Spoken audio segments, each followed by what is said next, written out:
KFC stands for Kentucky Fried Chicken and was started by budding entrepreneur by the name of Harland Sanders. It is currently a subsidiary of Yum Brands, while the first franchise was started way back in 1952 in Utah. Today KFC boasts of nearly 18,000 outlets in 120 countries. In 2011, it had a revenue in excess of $10 billion. The success of KFC is the story of one man's dream of cooking that has catapulted into making his company one of the biggest franchises in the whole world. The story starts with Harland Sanders, who was born in a small town of Henryville, Indiana in the year of 1980. He left his home at the age of 12 to find some job to support his poverty-stricken family after his father passed away and he was in charge of the family. I used to work here on this farm when I was a boy. This was the first job that I ever had. I worked here for Charlie Norris. I was 10 years old at that time. I got $2 a month in my board and room, and I used to room in that room right upstairs there. That's been, what, 65 years ago. He put me to work back here in the woods clearing new ground, and I cleared about an acre, I guess, that month, but there's a lot of squirrels, red birds, butterflies, more things to attract the fellow's attention than anything in the world, and evidently I didn't clear as much ground as he thought a boy ought to have cleared even. So at the end of that first month, he fired me and sent me home. Said he wouldn't feed me for me. So I went home, took my $2 to my mother, and when I gave her the $2 that I had gotten for the month's work and told her that Mr. Norris had fired me, she gave me a little lecture that I shall never forget. She said, "What on earth are you ever going to amount to? You're my oldest son. The oldest of the 3 children. You've got no father. I got nobody to help me depend on but you. And to think that you're so no count that you couldn't hold a job at $2 a month." Well, time she got through tongue lashing me, I felt just about as low as anybody could have ever felt. And I made a resolve then that I would never let hours or work or anything else ever interfere with me doing the best job as possible. And if I ever got another job, I was sure going to prove to her that I was worthy of it. The only skill he possessed was cooking his mother had taught him from the age 7. He tried his hand at many odd jobs but could not stay at any place for long. Finally, in the 1930s, he settled into a permanent job at the Shell filling station, just outside a small city called North Cobbin. When I came back from the Army in February of 1907, I came to Sheffield, Alabama, and went to work in the shops of the Southern Railroad there as a blacksmith helper.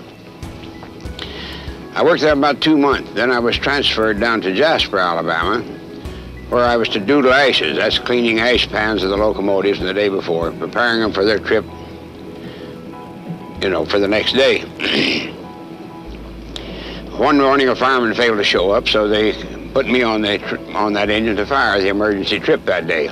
And I did so well that when I come back in, the engineer recommended me for a regular job firing. And I continued firing, and I got an ambition that I wanted to be a lawyer. I thought I could be a second Clarence Darragh. That was in his heyday. So I went studying law at the LaSalle Extension University. Well, 2 years later there, you see, I got fired. And so my seniority was gone, and I didn't care to ever railroad anymore. In the meantime, he used to cook dishes his mother had taught him and serve them in the storehouse, which he had later converted into a small eatery. When I first came down to this country, this was the first service station that I had. It had a different canopy out front than we have here now, of course. It's been remodeled for a fruit stand. But inside, we had a front room here that was about 15 foot square. And then on this side over here, we had an oil room, like most service stations would have. And immediately back then, in the very back, we had 2 bedrooms and a bathroom there, you see. And then there's a small kitchen about 8 foot square that we had where we done our family cooking. So I built this, after I was here about 30 days, I moved the old dining room table out, don't you see, and the 6 chairs, and decided we'd try to sell some food to some people that were stopping with us. So I fed truck drivers and millionaires all on the same table. I didn't know anything about the restaurant business. I didn't know what table d'hote, a la carte, or any of that meant. So we'd cook meals for the five in the family, and then we wouldn't eat it right away ourselves, hoping to sell 1, 2, 3, or the 5 meals. Sometimes we sold them all out, sometimes we didn't.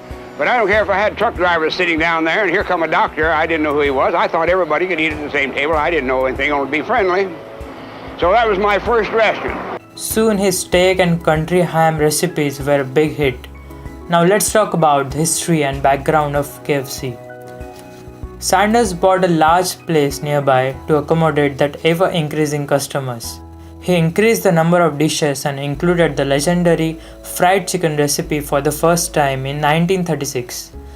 By the next year, he again expanded the hotel, which now accommodated up to 150 people at the same time.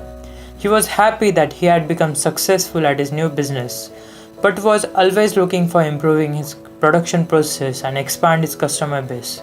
Soon, he experimented on his first fried chicken recipe and was able to perfect it with the original recipe of 11 herbs in 1940. And later he sold his restaurant and went on to sell his secret fried chicken recipe across America. He went to many restaurants before his recipe was accepted. His recipe was franchised into Pete Hammond in South Salt Lake. To market the recipe, the restaurant came up with the name Kentucky Fried Chicken, and thus the legendary brand KFC was founded. From the first year itself, results began to show and sales were exceeding expectations.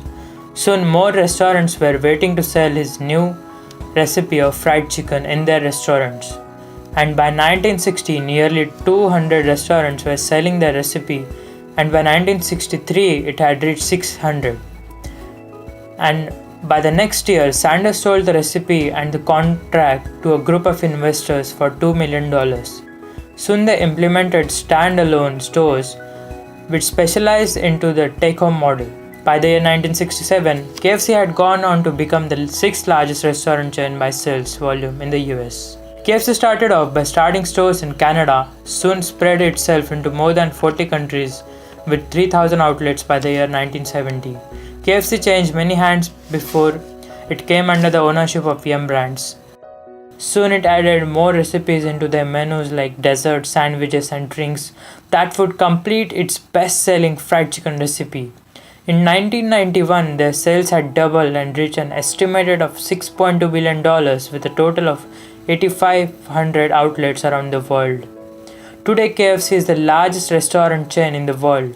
It has faced many ups and downs, has remained a crowd favorite ever since its launch. The success of KFC is the result of endless trials and experiments that have worked in their favor. Now let's talk about the CEO of KFC, Muktesh Pant. After completing his graduation at the IIT in Kanpur in India, Muktesh Pant worked in marketing department of Hindustan Unilever. Subsequently, Pant worked for PepsiCo and then Reebok, where he helped found Reebok India.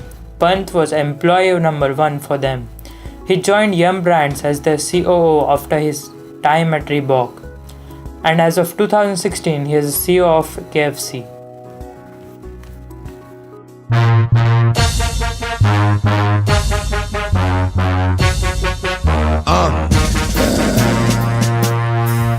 Yo, get it twisted.